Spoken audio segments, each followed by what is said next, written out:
சென்னையில் முதலமைச்சர் தலைமையில் வெல்லும் தமிழ் பெண்கள் விழா கோலாகல கொண்டாட்டம். முழுவதும் பெண்கள் பங்கேற்ற களரி, சிலம்பம், இசை, கலை நிகழ்ச்சிகளை கண்டு பார்வையாளர்கள் உற்சாகம்.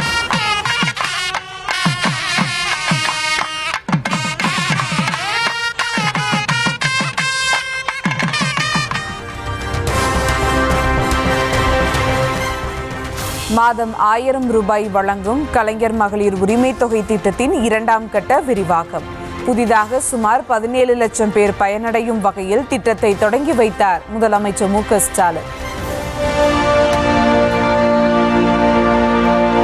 2ஆம் கட்ட பயனாளர்கள் 16,94,339. மொத்தத்தில் பார்த்தீங்கன்னா 1,30,00,000க்கு மேற்பட்ட பெண்களுக்கு இந்த தொகை போய் சேரப்போகிறது. கலைஞர் மகளிர் உரிமை திட்டம். மகளிர் முன்னேற்றத்தின் புதிய அத்தியாயம் ஸ்டாலின் ஆட்சியில் தொடங்கியது என வரலாறு எழுதப்படும். மகளிர் உரிமை தொகை திட்ட விரிவாக்க நிகழ்ச்சியில் முதலமைச்சர் மு க ஸ்டாலின் உறுதி. தமிழ்நாட்டில் இருக்கிற 1,30,69,831 சகோதரிகளுக்கு 1000 ரூபாய் மாசம் தொடர்ந்து கிடைக்கும். தலைநிவரும் தமிழ்நாட்டில் பெண்கள் உயர்ந்து நடைபோட நிச்சயம் உரிமை தொகையும் உயரும், பெண்களுடைய உரிமையும் உயரும். உறுதியாக சொல்றேன், எதிர்காலத்தில் வரலாற்று ஆசிரியர்கள் வரலாற்று எழுதும் பொழுது மகளிர் முன்னேற்றத்தினுடைய புதிய அத்தியாயத்தை ஸ்டாலினுடைய திராவிட மாடல் ஆட்சியில தொடங்குச்சுன்னு தான் எழுதுவாங்க.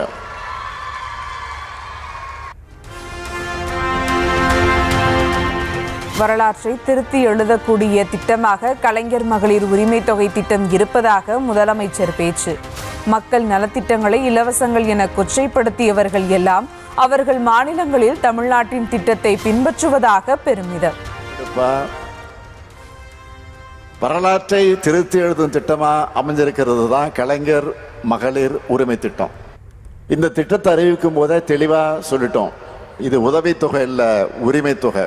திராவிட இயக்கத்தோட தொண்டனா எனக்கு அளவில்லாத பெருமை உண்டாகி இருக்கு. இந்த கலைஞர் மகளிர் உரிமை திட்டத்தோட வெற்றியினுடைய உச்சம் என்ன தெரியுமா? அண்டை மாநிலங்கள் கூட இந்த திட்டத்தை தங்களுடைய மாநிலங்களில் செயல்படுத்திக்கிட்டு இருக்காங்க. இன்னும் சொல்றேன், மக்கள் நல திட்டங்களை இலவசங்கள்னு கொச்சைப்படுத்துறவங்க கூட இந்த திட்டத்தை அவங்க மாநிலங்களை செயல்படுத்த தொடங்கிட்டாங்க. பாராட்டுகளை எல்லாம் தலையில் ஏற்றிக்கொள்ளாமல் நெஞ்சில் ஏந்தி உள்ளே.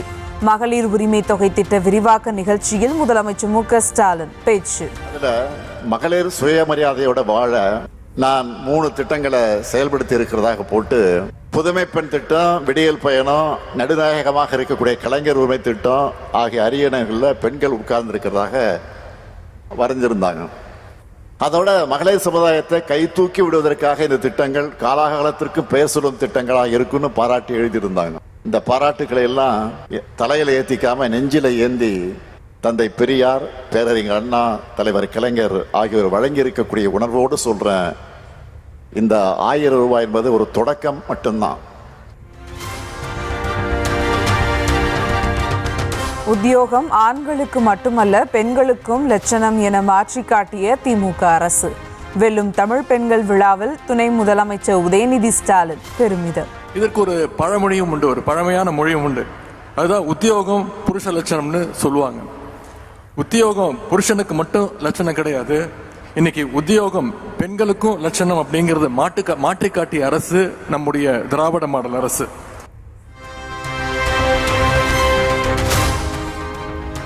சிறுதுளி பெருவெள்ளம் என்பது போல் உதவும் மகளிர் உரிமை தொகை. மாதம் 1000 ரூபாய் பெறும் பயனாளி உணர்ச்சி பொங்க பேச்சு. இந்த மகளிர் உரிமை தொகை ரொம்ப எனக்கு பயனுள்ளதா இருக்கு. எனக்கு உள்ள கவலைகள் அத்தனையும் போயிடுச்சு. இந்த மகளிர் தொகை ஒரு 1000 ஏறினது 10,000 ஏறினது மாதிரி எனக்கு ஒரு சந்தோஷம். 1000 ரூபாய்ங்கிறது சின்ன அமௌண்ட், சிறு துளி எனக்கு பெருவெள்ளம் ஆக்குது. காது கேளாததால் வாய் பேசாமல் இருந்த தனது மகளுக்கு மறுவாழ்வு கொடுத்த அரசு மருத்துவர்களுக்கு நன்றி கூறிய தாய்.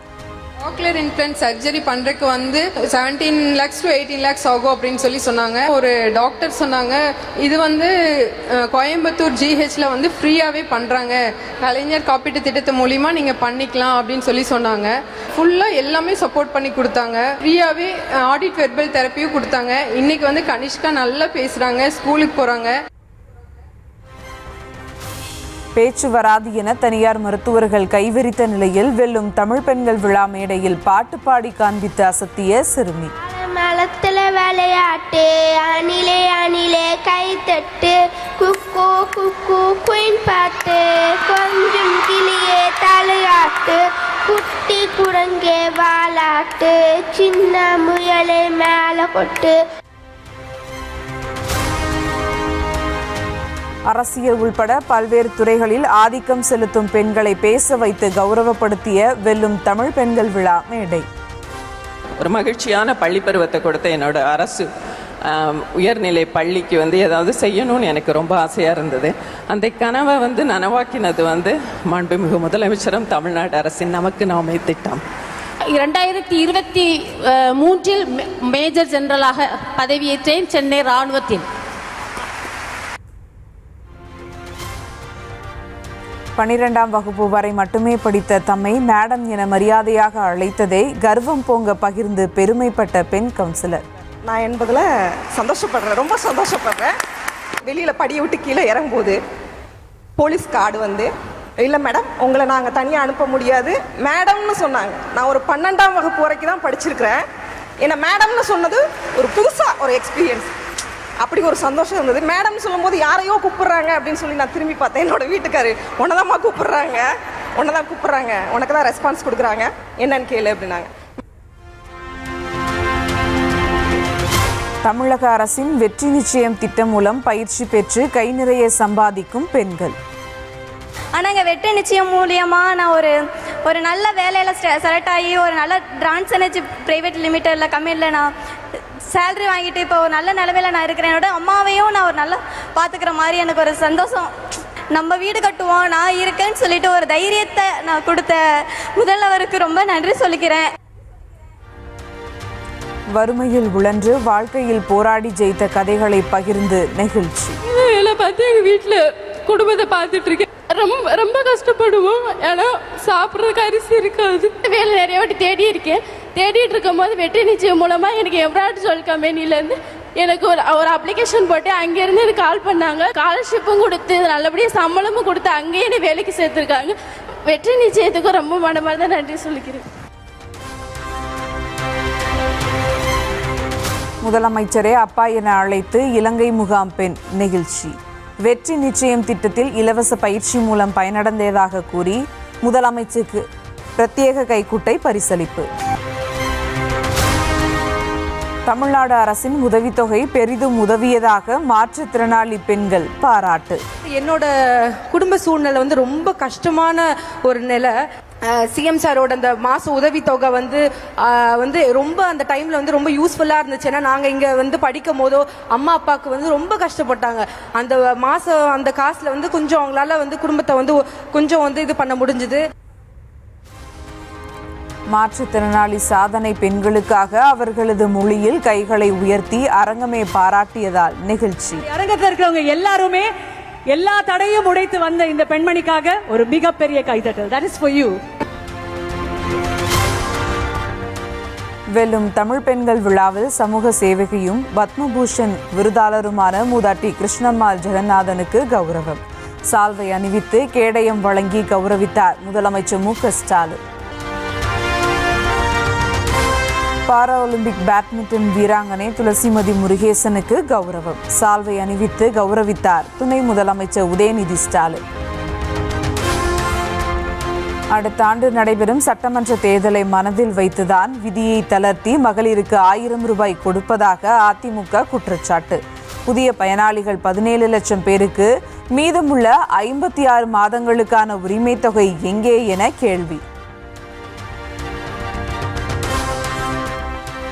மேகதாது அணை கட்டுவதற்கு 30 பேர் கொண்ட உயர்மட்ட அதிகாரிகள் குழுவை அமைத்த கர்நாடக அரசுக்கு இபிஎஸ் கண்டனம்.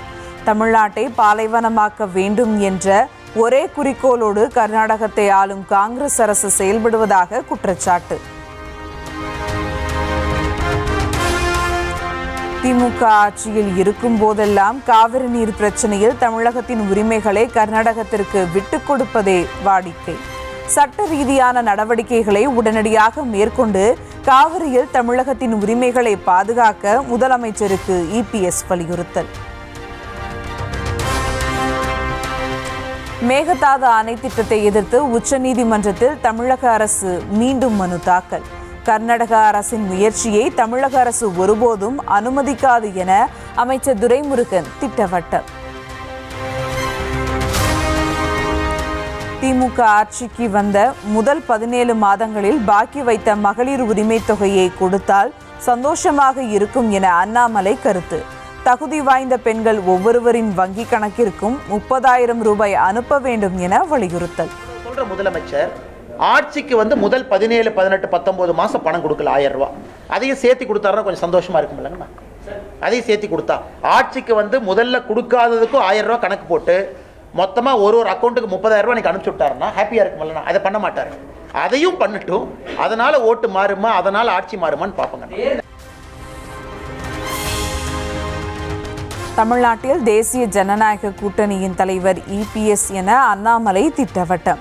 கூட்டணியில் ஓபிஎஸ், டிடிவி தினகரன் மீண்டும் இணைவது குறித்து தலைவர்கள் முடிவு எடுப்பார்கள் என பேட்டி. அண்ணன் மதிப்பு மிகுந்த அண்ணன் ஓபிஎஸ் அவர்கள் முன்னாள் முதலமைச்சர் ஐயா அவர்களை இங்கே கோயம்புத்தூரில் ஒரு திருமண விழாவில் நாம் போகும்போது ஐயாவை இருந்தாங்க. 2 பேரும் சந்திச்சுக்கிட்டோம். அண்ணன் டிடிவி தினகரன் அவர்கள் அவங்களுடைய கட்சி நிகழ்ச்சிக்காக கோயம்புத்தூர் வந்திருந்தாங்க. தொலைபேசியில் என்னங்கிட்ட பேசினாங்க. நான் அன்போடு நம்முடைய இல்லத்திற்கு உணவுக்கு வர வேண்டும் என்று சொல்லியிருந்தேன். அவர்களும் அதை ஏற்றுக்கொண்டு உணவருந்த வந்திருந்தார்கள். இதுதாங்கண்ணா. மற்றபடி தேசிய ஜனநாயக கூட்டணியில் யார் இணையணும், யார் இணையக்கூடாது என்பதற்கு அகில இந்திய அளவில் தலைவர்கள் இருக்கிறாங்க. தமிழகத்தில் என்டிஏ கூட்டணியினுடைய தலைவராக எடப்பாடி பழனிசாமி அவர்கள் இருக்கிறாங்க. பாரதிய ஜனதா கட்சியினுடைய தலைவர் அண்ணன் நயினார் நாகேந்திரன் அவர்கள் இருக்கிறாங்க. அதனால் சரியான நேரத்தில் இவர்கள் முடிவெடுத்து சொல்லுவார்கள். இவங்க பேசுவாங்க யார் வரணும் யார் வரக்கூடாதுன்னு. தமிழ்நாட்டில் சாதிவாரி கணக்கெடுப்பு நடத்த கோரி சென்னையில் ராமதாஸ் தலைமையில் பாமகவினர் போராட்டம். வன்னியர்களுக்கு 10.5 விழுக்காடு இடஒதுக்கீடு வழங்க கோரி மகள் ஸ்ரீகாந்தி உள்ளிட்டோருடன் இணைந்து முழக்கம்.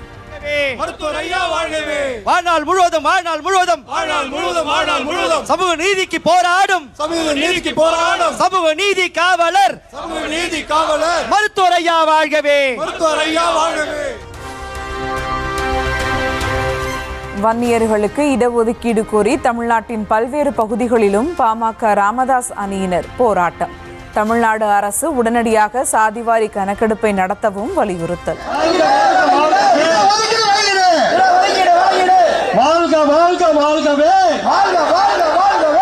சமூக நீதி காவலர் மருத்துவர் ஐயா வாழ்கவே.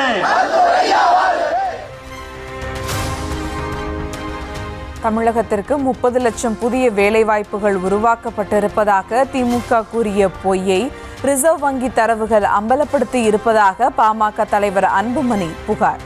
திமுக ஆட்சிக்கு வந்த பின்னர் 3 ஆண்டுகளில் 728 தொழிற்சாலைகள் மட்டுமே புதிதாக உருவாக்கப்பட்டு உள்ளதாகவும் இது வெறும் 1.85% வளர்ச்சிதான் எனவும் குற்றச்சாட்டு.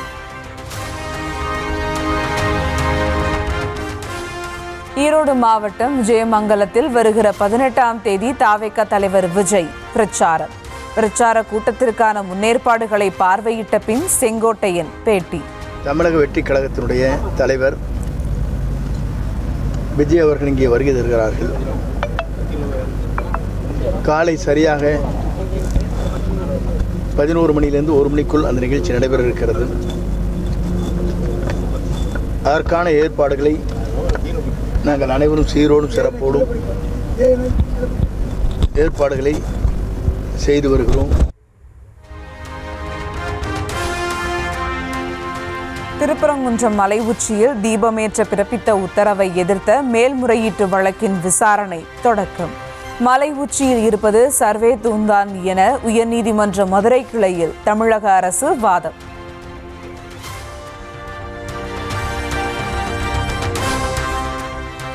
தீபம் ஏற்றுவதில் பிரச்சனை இல்லை, எந்த இடத்தில் ஏற்றுவது, இடத்தை மாற்றலாமா என்பதுதான் பிரச்சனை. திருப்பரங்குன்றம் மலை உச்சியில் தீபம் ஏற்றுவது தொடர்பான வழக்கில் உயர்நீதிமன்ற மதுரை கிளை நீதிபதிகள் கருத்து. நெல்லை மாவட்டம் மாஞ்சோலையில் உள்ள வாக்குச்சாவடி எண் 102 63 எஸ்ஐஆர் படிவங்கள் பதிவேற்றம். அதிகாரிகளின் ஆய்வில் யாருமே அங்கு வசிக்கவில்லை என்பதால் விளக்கம் கேட்டு வாக்குச்சாவடி நிலைய அலுவலருக்கு நோட்டீஸ். நாகை அருகே இரட்டையர்களில் ஒருவருக்கு மட்டுமே எஸ்ஐஆர் படிவம் வழங்கப்பட்டதால் அதிர்ச்சி. இருவரது முகஜாடையும் ஒரே மாதிரி இருந்ததால் ஒருவருக்கு படிவம் வழங்காமல் அதிகாரிகள் நிராகரித்ததாக புகார்.